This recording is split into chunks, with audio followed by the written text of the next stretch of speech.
अगर आपको ऐसा लग रहा है कि अडानी पावर प्लांट या फिर अडानी की किसी कंपनी में कोई घोटाला किया, कोई स्कैम किया है, अगर उनको ऐसा लग रहा है कि अडानी ने कुछ गलत किया, अडानी की इस कंपनी ने गलत किया, तो आपकी सरकार जहाँ जहाँ पर है, मान लीजिए तेलंगाना में आज आपकी सरकार है, तेलंगाना में भी अडानी पावर प्लांट काम करता है, आप वहाँ पर एफआईआर दर्ज करके अडानी को अरेस्ट कर लीजिए। ठीक है, अभी हम पूरी तरह से सफल नहीं हुए हैं, पर हम पूरी कोशिश कर रहे हैं कि मणिपुर में जो लोगों के ग्रीवेंसेस है उनको हम सॉल्व करें और जल्द से जल्द वहाँ पर जो वायलेंस हो रहा है हम उसको रोकने की कोशिश कर रहे हैं और हम बहुत जल्द इस वायलेंस को हम रोक देंगे। राहुल गांधी यहाँ पर जब आते हैं वहाँ पर ओबीसी, एसटी, एससी, हिंदुओं के बीच में डिवीजन करने की बात करते हैं, तो लोगों में डिवाइड करना और रूल करना ये कांग्रेस का पुराना फैशन रहा, हम इस पर विश्वास नहीं करते।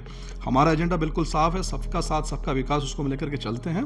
कांग्रेस जो है किसी तरह डिवाइड करके पॉलिटिकल माइलेज लेना चाहती है। अभी आप प्रियंका गांधी को देखिए, ठीक है, पैलेस्टाइन का सपोर्ट हमें भी हमेशा रहा है, मोदी जी ने भी पैलेस्टाइन को सपोर्ट किया है, 2 नेशन थ्योरी को हम भी सपोर्ट करते हैं, लेकिन इतना एग्रेसिव सपोर्ट नहीं करते हैं कि आप उसका झंडा लेकर के पार्लियामेंट के अंदर में चले जाएंगे। अडानी और मणिपुर प्रकरण को लेकर कांग्रेस के द्वारा शहीद चौक से राजभवन तक के घेराव का कार्यक्रम किया जा रहा है और इसके बाद सूबे झारखंड की सियासत गर्म है। इस वक्त हमारे साथ हैं झारखंड भाजपा प्रवक्ता अजय शाह जी। मणिपुर हिंसा को लेकर और अडानी प्रकरण को लेकर कांग्रेस हमलावर है, क्या कहेंगे? राजभवन शहीद चौक से राजभवन तक का घेराव भी किया जा रहा है। देखिए, अडानी प्रकरण में ऐसा है कि सबसे पहली बात कि हम कोई अडानी के स्पोक्स पर्सन तो है नहीं, और ये काफ़ी अफसोस की बात है कि एक बिजनेस ग्रुप जो कि हमारे पूरे के पूरे देश में काम कर रहा है, वो जिस तरीके से भी काम कर रहा है, उसका तरीका लीगल है, अपना टैक्स पे करता है, उस कंपनी को बदनाम करने के लिए कांग्रेस ने जो है सारे के सारे हथकंडे जो है अपनाए हैं। अगर आप थोड़ा सा इतिहास में जाएंगे तो हमारे देश में नेहरू जी के बाद में, जैसे कि आज़ादी के बाद में जो सिस्टम था, वो 90s के टाइम पे आकर के यहाँ पर एक बीओपी क्राइसिस का सिचुएशन आ गया था। बीओपी क्राइसिस के बाद में राजीव गांधी की सरकार और नरसिम्हा राव की सरकार ने यहाँ पर एक ऐसा सिस्टम क्रिएट किया कि जो प्राइवेट सेक्टर्स लगातार भारत में मशरूमिंग होने चालू हो गए। यानी कुल मिलाकर के आज हमारे देश में जितने भी प्राइवेट सेक्टर्स हैं, मल्टीनेशनल कंपनीज हैं, ये कहीं ना कहीं का मशरूमिंग जो है राजीव गांधी के समय में ही स्टार्ट हुआ। अब जहाँ तक अडानी की बात है, अगर आपको ऐसा लग रहा है कि अडानी पावर प्लांट या फिर अडानी की किसी कंपनी में कोई घोटाला किया, कोई स्कैम किया है, नहीं, उनका में एक सफाई, उनका कहना है कि अडानी को लेकर अमेरिका में एक मामला दर्ज हुआ है, तो कहीं नहीं कि और इसके पहले हिडनबर्ग की रिपोर्ट आई थी, तो कहीं ना कहीं अडानी का जब पूरा भूमिका है वो संदेहास्पद है, उनकी बिजनेस की भूमिका संदेहास्पद है, ये कांग्रेस का दावा है। जी बिल्कुल बिल्कुल। जो यूएस में जो एलिगेशंस लगाए गए, यूएस में ये कहा गया है कि अडानी जो यहाँ पर भारत सरकार है, भारत सरकार में कई सारे स्टेट्स में अपने पावर प्लांट के बिजनेस को बढ़ाने के लिए रिश्वत दी है। तो उन्होंने जिस स्टेट्स में रिश्वत दी है उसमें आंध्र प्रदेश भी है, उसमें कई ऐसे स्टेट्स हैं जहाँ पर, कर्नाटक है जहाँ पर पहले कांग्रेस की सरकार थी। आज का ये मसला है नहीं। अगर उनको ऐसा लग रहा है कि अडानी ने कुछ गलत किया, अडानी की इस कंपनी ने गलत किया, तो आपकी सरकार जहाँ जहाँ पर है, मान लीजिए तेलंगाना में आज आपकी सरकार है, तेलंगाना में भी अडानी पावर प्लांट काम करता है, आप वहाँ पर एफआईआर दर्ज करके अडानी को अरेस्ट कर लीजिए। और जहाँ तक अब हिंडनबर्ग रिपोर्ट की बात कर रहे हैं, तो उस रिपोर्ट को तो सुप्रीम कोर्ट भी खारिज कर चुका है, सुप्रीम कोर्ट ने साफ साफ डिनाई कर दिया। एक और एग्जांपल आपको देना चाहूँगा, जैसे कि बार बार उनके द्वारा जेएससी ज्वाइंट पार्लियामेंट्री कमीशन गठित करने की बात कही जा रही है। नहीं, मैं वही तो कह रहा हूँ ना, ये तो एक आप पर्टिकुलर नैरेटिव जो है सेट करने के लिए किसी भी तरह से आप चाहते हैं कि पार्लियामेंट नहीं रन करे जॉइंट पार्लियामेंट्री कमेटी, मतलब कुछ तो सब्सटेंस होना चाहिए ना। यूएस के कोर्ट में चला, और यूएस के कोर्ट का अगर आप रिपोर्ट आप देखेंगे तो उसने ठीक से नाम भी नहीं लिया है। वो अब वहां पर कह रहा है कोई किसी ऑफिसर की बात कर रहा है, किसी बिजनेस ग्रुप की बात कर रहा है। तो अगर यूएस में मान लीजिए कुछ चल रहा है और उसके लिए आप पूरा का पूरा यहाँ पर देश का पार्लियामेंट आप डिस्टर्ब कर दें, ये भी कहीं से कोई सही बात नहीं। और मैं तो साफ साफ कह रहा हूँ ना, अडानी की कंपनी आज पूरे देश में काम कर रही है। अब एग्जांपल मैं आपको तेलंगाना का दे रहा हूँ। तेलंगाना में अडानी ने जो है सीएसआर फंड के तहत जो 100 करोड़ रुपए डोनेट किया, और जैसे ही हो हल्ला हुआ तो तेलंगाना के सीएम कहते हैं कि हम ये पैसा वापस कर रहे हैं। तो अब मुझे ये बताइए कि क्या जो उन्होंने पैसे पहले लिए और हो हल्लाने के बाद पैसे वापस कर दिए, तो ये किस तरह का मतलब लॉजिक हुआ कि एक तरफ आप पैसे ले लेते हैं, जहां हो हल्ला तो पैसे वापस कर देते हैं। तो क्या तेलंगाना के सीएम अब ये कहेंगे कि सीएसआर फंड के तहत वो किसी भी कंपनी से पैसा नहीं लेंगे? भाई, कोई भी अगर कंपनी यहाँ पर चल रही है तो मल्टीपल रेगुलेटिंग एजेंसी है, सेबी रेगुलेट करता है, फिनेंस मिनिस्ट्री रेगुलेट करता है, स्टेट्स उसको रेगुलेट करता है। अगर कुछ ऐसा सब्सटेंस होगा तभी ना जॉइंट पार्लियामेंट्री कमेटी बैठेगा। ऐसे तो आप हर दिन कहेंगे कि आज इस कंपनी को लेकर के जेपीसी बैठाइए, काम नहीं कीजिए, तो ऐसे नहीं चलेगा ना। भारत में हमारे जनता ने हमें वोट दिया है, एनडीए की सरकार है, तो हम भी ये डिसाइड करेंगे कब हमें जॉइंट पार्लियामेंट्री कमेटी बनानी चाहिए, कब नहीं बनानी चाहिए। आप कोई भी एक फर्जी फ्रिवलेस एलिगेशंस लगा के तो अब नहीं कह सकती हम नहीं, किसी उनका को। एक मामला मणिपुर प्रकरण का है। यह तो सच है कि मणिपुर पिछले 2 वर्षों से झुलस रहा है। वहाँ की स्थिति सामान्य नहीं है। सारे पैरामिलिट्री फोर्स से लेकर फोर्स की तैनाती की गई। बावजूद इसके स्थिति बहुत सामान्य होती नजर नहीं आई। कुछ ना कुछ तो वहाँ तो अशांति नजर आती है। नहीं नहीं, बिल्कुल ये इसमें कोई हम इस बात को डिनाई नहीं कर रहे कि मणिपुर जो है काफ़ी अशांत है और मणिपुर में काफ़ी ज़्यादा वायलेंस हो रहा है। देखिए, हम सरकार में आए हुए हमें 10 साल जो है सो से ज़्यादा हो गया है। 10 साल से पहले आप देखेंगे तो यहाँ पर भारत में ऐसे बहुत सारे जो जगह थी, जैसे कश्मीर का एग्जांपल लेंगे, नॉर्थ ईस्ट का एग्जांपल लेंगे, तो यहाँ पर वायलेंस शुरू से बहुत ज़्यादा रहा और बहुत अलग अलग फैक्टर्स हैं। नॉर्थ ईस्ट की अकेले बात करें तो हर स्टेट्स का, जितने भी स्टेट्स में अलग अलग स्टेट्स में अलग अलग फैक्टर काम कर रहा है। तो जैसा आपने ही अभी बाइट लेते वक्त कहा कि वहाँ पर पैरामिलिट्री फोर्सेस हमने तैनात किए, तो पैरामिलिट्री फोर्सेस हो, मिलिट्री हो, अभी अभी जो माननीय अमित शाह जी ने एक डीजीपी का प्रेस कॉन्फ्रेंस किया था, वहाँ पर भी हमने मणिपुर को रिव्यू किया कि मणिपुर में हम किस तरह से कर रहे हैं। ठीक है, अभी हम पूरी तरह से सफल नहीं हुए हैं, पर हम पूरी कोशिश कर रहे हैं कि मणिपुर में जो लोगों के ग्रीवेंसेस है उनको हम सॉल्व करें और जल्द से जल्द वहाँ पर जो वायलेंस हो रहा है हम उसको रोकने की कोशिश कर रहे हैं और हम बहुत जल्द अब इस वायलेंस को हम रोक देंगे। नहीं, कांग्रेस का मानना है कि दरअसल ये एक प्रायोजित हिंसा है। भाजपा वहाँ कुकी समुदाय जो है, मतई समुदाय है, ये दोनों के बीच में जानबूझ करके संघर्ष करवा रही है। इसका उद्देश्य भाजपा का जो है, उनका मानना है कि इसका कारण महज इतना है कि भाजपा को वहाँ पॉलिटिकल माइलेज मिल सके। नहीं नहीं, ये पॉलिटिकल माइलेज लेकर के एक दूसरे को लड़ाना तो कांग्रेस का पुराना फैशन रहा है। जिन लोगों ने देश का बंटवारा कर दिया, हिंदू मुस्लिम के नाम पर एक अलग पाकिस्तान स्टेट ही बना दिया, और वो कह रहे हैं कि हम जो है लोगों को बांट रहे हैं। राहुल गांधी यहाँ पर जब आते हैं वहाँ पर ओबीसी, एसटी, एससी, हिंदुओं के बीच में डिवीजन करने की बात करते हैं। तो लोगों में डिवाइड करना और रूल करना ये कांग्रेस का पुराना फैशन रहा। हम इस पर विश्वास नहीं करते। हमारा एजेंडा बिल्कुल साफ है, सबका साथ सबका विकास, उसको हम लेकर के चलते हैं।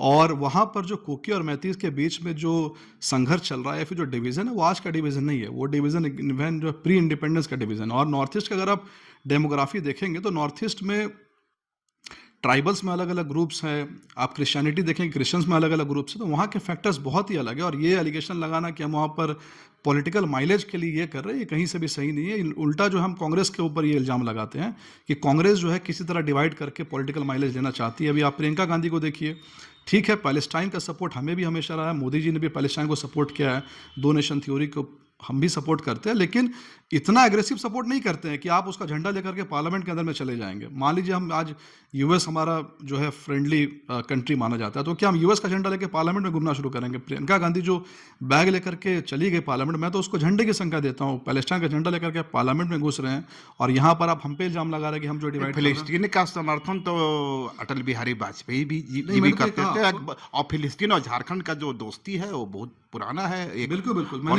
नहीं, मैंने तो आपको कहा ये कि हम पैलेस्टाइन का सपोर्ट करते हैं। पैलेस्टाइन एक अलग देश बने, इसका बीजेपी ने हमेशा समर्थन किया, इजराइल का भी हमने समर्थन किया। पर यह समर्थन इस एक्सटेंट, देखिए, समर्थन करना और अपीज करना दोनों में बहुत फर्क है। समर्थन करना एक और बात है और यहाँ पर बिल्कुल एक अपीज करने में आप लगे कि हम उसको इतना सपोर्ट करेंगे कि हम पार्लियामेंट में उसका झंडा लहराएंगे। इस दोनों में काफ़ी ज़्यादा फर्क है। तो कहीं ना कहीं आप जब पार्लियामेंट में जाकर के पैलेस्टाइन का झंडा फहराने की कोशिश करते हैं तो यहाँ पर ये सपोर्ट जो है वो अपीजमेंट में बदल जाता है। और आप यहाँ पर एक खास वर्ग, जो खास समुदाय, आप देखेंगे कि झारखंड में भी कई ऐसे घटनाएं हुई है कि कोई मार्च निकाला, उसमें पैलेस्टाइन का झंडा लहरा जा रहा, उस खास वर्ग को एक सॉफ्ट सपोर्ट देने के लिए प्रियंका गांधी का ये कदम था। और ये कहीं ना कहीं डिवीजन ही जो है इस देश में करने की कोशिश कांग्रेस द्वारा की जा रही है। एक सवाल और भी झारखंड की सियासत में इन दिनों गर्म है। वह सवाल है 1,36,000 करोड़ जो झारखंड का कोल रॉयल्टी का बकाया है। आखिर आप लोग इसे देने से इनकार क्यों कर रहे हैं? देखिए, सबसे पहली बात तो ये जो टैक्स का जो फिगर जो हेमंत सोरेन सरकार गिना रहे हैं, ये टैक्स का फिगर कहाँ से आया? सुप्रीम कोर्ट के जजमेंट में ये कहा गया कि अब जो है स्टेट गवर्नमेंट जो रॉयल्टी कलेक्ट कर सकती है। अब ये मामला आज का तो मामला नहीं है। जब हमारा संविधान बना तो देश में क्या है कि पावर दी गई कि स्टेट गवर्नमेंट क्या टैक्स कलेक्ट करेगा और सेंट्रल गवर्नमेंट क्या टैक्स कलेक्ट करेगी। तो जो मिनरल्स और माइंस का मामला है, ये सेंट्रल गवर्नमेंट ने इस टैक्स को कलेक्ट करना स्टार्ट किया और ये मामला शुरू हुआ, तमिलनाडु है, वेस्ट बंगाल है, कई सारे स्टेट गवर्नमेंट ने कोर्ट के अप्रोच किया, फिर माइनिंग कंपनीज के ऊपर कहा कि हमें भी आप जो है टैक्स रॉयल्टी दीजिए। तो सुप्रीम कोर्ट ने ये कहा कि रॉयल्टी और टैक्स जो दोनों एक ही चीज़ है। तो चूंकि ऑलरेडी सेंट्रल गवर्नमेंट टैक्स ले रही है तो आप यहाँ रॉयल्टी नहीं ले सकते हैं। लेकिन अभी ये जो फैसला आया है, आप इस फैसले में एक खास बात देखिए, ये संवैधानिक बेंच का फैसला जी, है। संवैधानिक बेंच का मतलब क्या हुआ? संवैधानिक बेंच का मतलब हुआ कि संविधान की किसी चीज का इंटरप्रिटेशन का ये मामला बन रहा है, सीधी सी बात है। तब सुप्रीम कोर्ट ने अभी ये कहा कि रॉयल्टी और टैक्स जो है दोनों अलग अलग चीजें हैं और आप रॉयल्टी कलेक्ट कर सकते हैं। तो माइनिंग कंपनीज ने ये कहा कि ठीक है, हम रॉयल्टी देंगे, हम आज से रॉयल्टी देना चालू कर रहे हैं। तो बात ये हो गई कि नहीं, आपको पहले से रॉयल्टी देना है। तो कब से रॉयल्टी देना है? तो एक डेट डिसाइड हुआ कि आप जो है 1 अप्रैल 2005 से रॉयल्टी देना आप स्टार्ट कीजिए। तो सबसे पहला ये जो बकाया की बात कर रही है 2005 से नहीं है, ये इंडिपेंडेंस के बाद का ही बकाया है। लेकिन सुप्रीम कोर्ट ने कहा कि 1 अप्रैल 2005 से आप रॉयल्टी देना स्टार्ट एक कीजिए। डेडलाइन तय कट ऑफ दे दिया, रेट्रोस्पेक्टिव डेट दे दिया कि आप जो वहां से स्टार्ट करेंगे। दूसरी बात, सुप्रीम कोर्ट ने ये कहा कि आप स्टेट्स को ये कहा कि आप कोई भी इंटरेस्ट क्लेम नहीं कर सकते हैं, इंटरेस्ट आपको जो है नहीं दिया जाना है। तीसरी बात, सुप्रीम कोर्ट ने ये कहा कि 1 अप्रैल 2026 से आपको ये पे करना स्टार्ट करना है और लगभग 12 साल में ये पैसा आपको जो है चुकाना है। यही बात आई है, टाइम फ्रेम भी तय टाइम फ्रेम तय किया है। अब यहाँ पर ये जो फिगर लेकर के आए हैं, जैसे कि मैं आपको बस ये फिगर ये कहाँ से लेकर के आया मुझे नहीं पता, लेकिन मैं बस एक दीपक बिरुवा जी का एक ट्वीट में देख रहा था सुबह। तो दीपक बिरुवा जी ने जो बताया है कि 1,36,000 करोड़ जो है, इसमें इन्होंने सूद की रकम 60,000 करोड़। सुप्रीम कोर्ट ने तो पहले ही कहा कि आप जो इंटरेस्ट नहीं ले सकते, तो 1,36,000 करोड़ का 60,000 करोड़ तो हमने यही माइनस कर दिया। तो ये जो फिगर लेकर के आए, ये फिगर बिल्कुल जो है एक फैंसी फिगर है। फिगर पहले आप बताएं कि फिगर आपके पास ये कहाँ से आ रहा है। और सेंटर अजय फिगर वो बतला भी देते हैं, कुछ आगे पीछे हो भी जाता है, पर केंद्र सरकार तो कह रही है कि 1 पैसा भी बकाया नहीं है। नहीं, केंद्र सरकार ने जो कहा कि बकाया नहीं, बिल्कुल ये वर्ड बकाया की बात ही नहीं है ना। आप ये बकाया वर्ड ही गलत कर रहे हैं। मैंने आपको क्या समझाया कि संवैधानिक बेंच बैठी थी, संवैधानिक बेंच ने कहा कि रॉयल्टी और कर जो है ये है, यानी जिन माइनिंग कंपनी से आप पैसा की उम्मीद कर रहे हैं कि आप हमें पैसा दीजिए, वो टैक्स ऑलरेडी दे चुके हैं, पर वो किसके दे चुके हैं? वो सेंट्रल गवर्नमेंट को दे चुके हैं। तो आपको पैसा माइनिंग कंपनी से लेना है। और ये मामला अभी भी सब जुडिशियल, माइनिंग कंपनीज अभी भी रिक्वेस्ट किया सुप्रीम कोर्ट ऑफ इंडिया से कि आप हमें जितना पैसा देने को कह रहे हैं, इतना पैसा अगर हम देंगे तो पूरी पूरी माइनिंग कंपनी से बिक जाएगी। आपने कल जेएमएम महासचिव सुप्रियो भट्टाचार्य का बयान भी सुना होगा। उन्होंने कहा है कि झारखंड से जितनी भी रेलगाड़ियां गुजरती हैं, जिसमें माल वाहन होता, मैं उस पर भी रॉयल्टी लगाऊंगा। कांग्रेस भी हमलावर है। कांग्रेस ने कहा है कि हलक से निकाल लेंगे पैसा। तो इस हालत में तो भाजपा के सामने मुश्किलें बढ़ती नजर आ रही है। देखिए, हम सेंटर और स्टेट की जब बात करें तो एक शब्द आता है संघीय ढांचा, फेडरलिज्म, ठीक है। तो आर्टिकल 1 जो हमारा संविधान का, वो कहता है India that is Bharat is a union of states. Union of states का ये मतलब है कि यूएस में जिस तरह से सारे स्टेट्स आए एक जगह इकट्ठा हुआ और कहा कि हम एक फेडरल कंट्री बनाएंगे, इंडिया में ऐसा केस नहीं है। इंडिया में सेमी फेडरल बोल सकते हैं, नहीं, क्वासी फेडरल, क्वासी फेडरल, हाँ। तो इंडिया में स्टेट्स ने मिलकर के देश को नहीं बनाया, देश पहले से था और भारत सरकार ने स्टेट्स को डेलीगेट पावर किया है। तो हमारे देश में जो है इस तरह की भाषा का इस्तेमाल करना, जैसे कि झारखंड जो है भारत का हिस्सा है या नहीं है, आप इस तरह से सेंटर और स्टेट की लड़ाई आप इसको नहीं कह सकते हैं। टैक्सेशन का इशू है। अब हर आदमी यहाँ पर, हर कंपनी टैक्स देती है। सुप्रियो भट्टाचार्य ने तो जो यहाँ की कंपनियां हैं उनको भी सावधान किया है। नहीं, सुप्रियो भट्टाचार्य जी केवल एक चीज कर दे तो उनको वो टैक्स आ जाएगा, अवैध माइनिंग को रोक दे। अवैध माइनिंग जो झारखंड में चल रहा है, स्टोन का अवैध इलीगल माइनिंग चल रहा है, इलीगल माइनिंग से टैक्स तो नहीं मिलता है। बालू का इलीगल माइनिंग, स्टोन का इलीगल माइनिंग, कोल का इलीगल माइनिंग, अगर ये इलीगल माइनिंग सिर्फ रुक जाए तो और ये लीगल चीजें हो जाए तो उससे जो टैक्स आएगा वो इस 1,36,000 करोड़ को पास कर देगा। जो यहाँ पर फंड है, डीएमएफटी का जो फंड है, हर डिस्ट्रिक्ट में डीएमएफटी का फंड है। डीएमएफटी फंड का ये बताइए कि मुझे क्या यूज आज तक हुआ है? डीएमएफटी फंड में बोकारो में जिम बनाया गया है, किसी डिस्ट्रिक्ट में डीएमएफटी फंड से कॉन्फ्रेंस रूम बनाया गया है, किसी जगह डीएमएफटी फंड से गाड़ियां खरीदी गई है। तो आपके पास डीएमएफटी फंड तो ऑलरेडी कितना बड़ा फंड पड़ा हुआ था, जो कि प्रधानमंत्री खनिज संपदा योजना से भी जुड़ा हुआ है, जिसमें आपके पास ऑलरेडी बहुत ज़्यादा पैसा था। उस पैसे का आपने क्या उपयोग किया? तो अगर स्टेट गवर्नमेंट को, सीधी सी बात है, इन लोगों ने बहुत फैंसी प्रोमिस कर दिए जनता को कि हम आपको इतना इतना पैसा देंगे, पैसा इनके पास है नहीं। अभी एडिशनल, यही तो आरोप है जो आपने, जिसकी शुरुआत आपने की, यही आरोप है। उनका दावा है कि चूंकि हेमंत सरकार ने कई कल्याणकारी योजनाओं की शुरुआत की है, मैया सम्मान योजना, किसान ऋण माफी माफी बिजली बिल माफी, क्योंकि केंद्र नहीं चाहती है कि ये योजनाएं कार्यान्वित हों, ये धरातल पर उतरें। इसीलिए केंद्र का पैसा, जो रॉयल्टी टैक्स का पैसा है, कोल रॉयल्टी का, उसे रोका गया है। देखिए, पहली बात तो हेमंत सोरेन सरकार ने जितने भी ये जो आप बता रहे हैं मैया सम्मान योजना वगैरह पैसे का अनाउंसमेंट किया था, उस समय सुप्रीम कोर्ट का ये फैसला आया ही नहीं था। तो क्या आपने पहले से मान लिया था कि सुप्रीम कोर्ट कोई फैसला देने वाला है? तो ये तो बिल्कुल बिना, ये तो ऐसी बात हो गई कि हम कुछ प्लान कर रहे थे, अचानक से सुप्रीम कोर्ट ने बोल दिया कि हम आपको इतना पैसा देंगे। दूसरी बात, किसी भी स्टेट गवर्नमेंट को सेंटर जब पैसा देती है तो किस बेसिस पर पैसा देती है? फाइनेंस कमीशन अपना बैठता है, फाइनेंस कमीशन एक फार्मूला तय करता है और उस फार्मूला बताता है कि झारखंड को कितना पैसा जाएगा, महाराष्ट्र को कितना पैसा जाएगा, और जो फाइनेंस कमीशन बताता है लगभग लगभग उतना पैसा जो है उसको जाता ही जाता है। अब यहाँ पर झारखंड के अंदर में जितने स्कीम्स चल रहे हैं, वो ऐसा नहीं कि सारे के सारे स्कीम्स स्टेट गवर्नमेंट के स्कीम्स चल रहे हैं। अब लोगों को जिस स्कीम से फायदा हो रहा है, प्रधानमंत्री ग्राम सड़क योजना, उसका पैसा कहाँ से आ रहा है? सेंटर से आता है। मनरेगा में अच्छा खासा पैसा सेंटर से आता है।